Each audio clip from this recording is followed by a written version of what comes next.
Hello everyone! Mayong adlaw mga higala. For this video, I will be sharing my Revel bars recipe.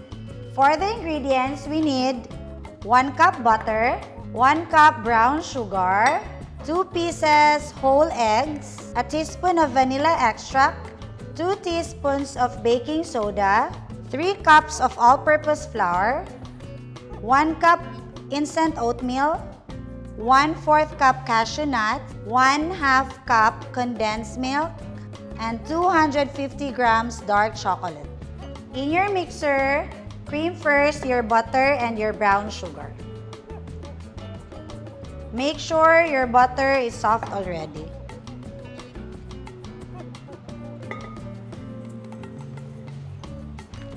Cream this one around 3 to 4 minutes.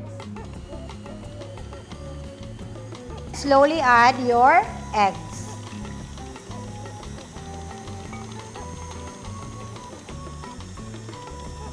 After the egg, lagay nyo na si vanilla extract. Mix in your baking soda sa flour. Then, lagay na natin dahan-dahan.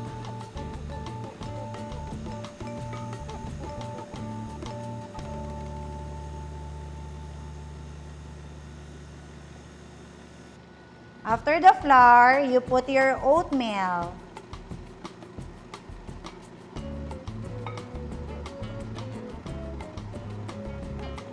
Mix mo lang siya until it forms a dough. Like nito. So, this one is good already. Turn off your mixer. Yan. So, until mag-dough-like siya.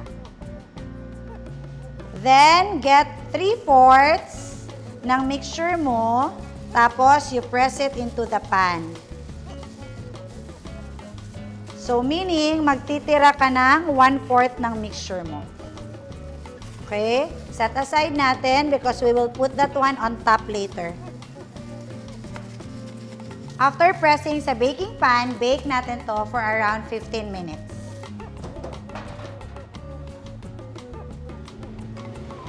While binibake natin si crust, let's make the ganache on top. Here, boil a water, tapos melt natin si chocolate. Once melted, lagay natin si condensed milk.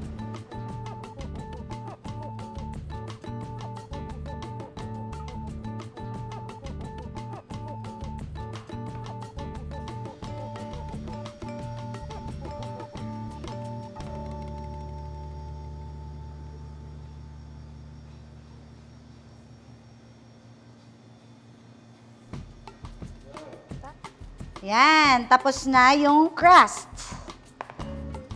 So, dapat hindi siya fully bake ha. Dapat half bake lang siya. Then, let's put the chocolate on top.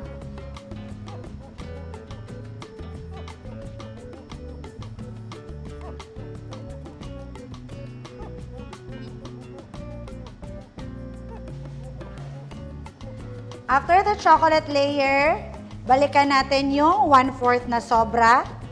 And then, lagay natin again on top. Scatter mo lang.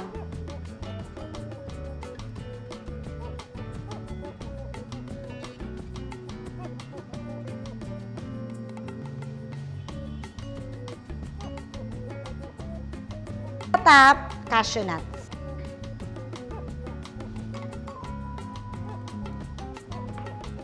Tapos, let's bake this again for 10 minutes more.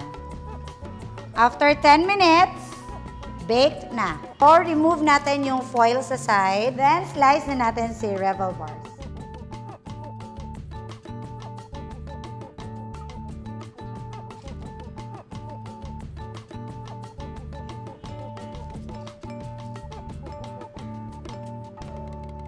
There you go, our Revel bars. Again, for the ingredients, don't forget to visit Sweet House Baking Store here in Cagayan de Oro, Balingasag, or in Puerto Princesa, Palawan. And again, don't forget to like and subscribe my YouTube channel. Enjoy baking!